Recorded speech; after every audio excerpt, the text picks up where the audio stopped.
Good evening. My name is Paula Felder, and this is my disposition as an educator for class Foundation in Elementary Education 525. What I'll be talking about is what makes me an effective teacher. As you probably can see, I have my t-shirt on that says Kamara's Academy of Learning. I am a daycare owner, and I also have 20 plus years of elementary education experience. I am also a certified education A3, and so I've been teaching school for a long time. So with that being said, I think I pretty much has countered some things um, that has made me a very informative teacher, and I'm a strong, effective teacher. I've taught adults in my small business as well. I even taught and homeschooled my grandbaby, which I'm gonna be talking a little bit about that too in the disposition. First question is, what disposition do you possess that you think that will make you a successful teacher? First of all, I love working with children. I'm very informative. I make sure that the point is addressed, and I make sure I make learning fun. I'm always making stuff fun. I'm very creative. Um, some of my work is against the wall. My grandbaby, I definitely helped her be creative. Um, I love to see children learn. I continue to monitor children. I think when I was teaching before and even now, I monitor children. My grandbaby, I homeschool her, so I continue to monitor her. So that was going to make me a strong, effective teacher.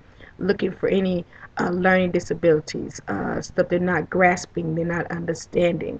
So with that being said, as I monitor the children, I will go if I detect anything like that. What I would do would go to the principal and the special education teacher, which we call them inclusion teachers, and express my concern about a specific student and how he's learning as well as his or her behavior.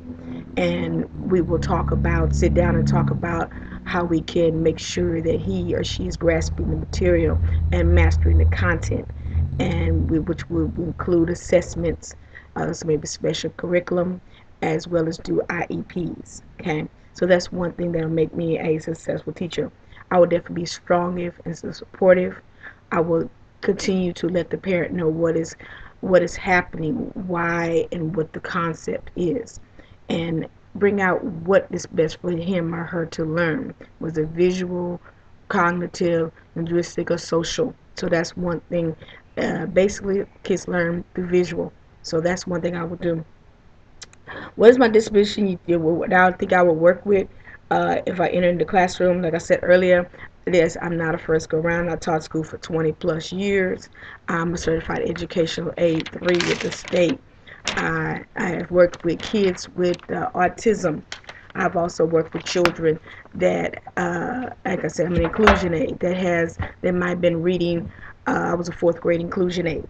So with that being said, I worked with kids that was in the fourth grade, but they were reading on a second grade level. So with that being said, I constantly monitor, make sure they understand, and they had special instructions. So that's what one thing that would help me a lot. I think I need to work on as being a strong, effective behavior teacher is a behavior system. But I strongly believe if you keep children making learning fun, using all the modern day technology, that will keep them making fun and staying within the curriculum boundaries.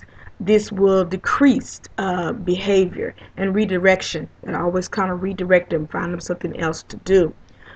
Keep children busy, getting them to find their talent and their interest. A prime example of this is my granddaughter, like I said, Kamora, like I said earlier, I homeschool. And before she went to pre-K, what I would do basically, I wanted to know what her talents was. She was very good. She loved music. She loved to dance. And what I would do throughout the day, I would get recycled paper, and right now I still got a big box of recycled paper. And what I would do would put all this recycled paper into this small box, which I learned that years ago as being a teacher and being an aide as well. So I put all this recycled paper, and I would encourage her to go in and learn how to color. Later on, I created something called a caddy work, and I'm going to show that today on my video. I created something called caddy work. which is a resource tools, you could say resource tool, but I call it caddy work for her. And in the caddy work will include colors, of course. I had pencils and pens and eraser.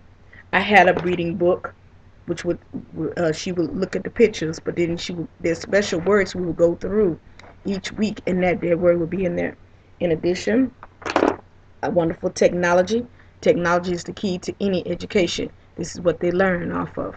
Apps like Elmo, 123 apps. Nothing but educational apps. We did that, and also I had a special folder that I kept.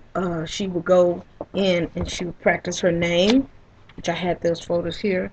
The word that we were studying each week, and she would learn how to do handwriting, which is part of fine motor skills.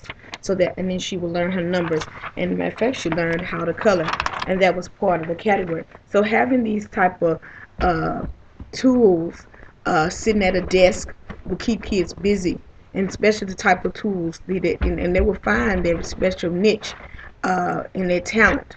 So they will find that, and by having these type of tools and things sitting at a desk, that will keep them busy, so they won't be prone to have behavior issues. Basically just encouraging their talents, make sure they learn their talents, find their talents. And like I said, now she loves to draw. With that being said, she makes A's in art. What does a professional educator look like, and how does a professional educator behave? What standards, guides do I think the actual professional educator is a strong man or woman with a strong knowledge of children education, with years of wisdom and life experience in order to guide and lead children in the right direction. Okay, he or she should be an excellent role model to all level of children, not just elementary school level children, but all level of children. He or she must be more strong, a strong example to adults who are trying to find the right career path. Always encouraging, being supportive, going out their way to be able to help them, and be understanding of life circumstances. And a way of educator behaves, she must be open, he or she must be open and honest, provide the best level of advice to children, adults, and parents, and all learners, and it must be very perspective and value everybody else's opinion. And to find more about me and how I teach and how I am effective, I am a strong teacher, go to my Facebook page, which is Kamara's Academy of Learning, and there you will find how I really I am strong, effective, and how to move forward and make sure kids are mastering everything. So this is my disposition. So I hope I do a great job on it, and thank you for tuning in. Bye bye.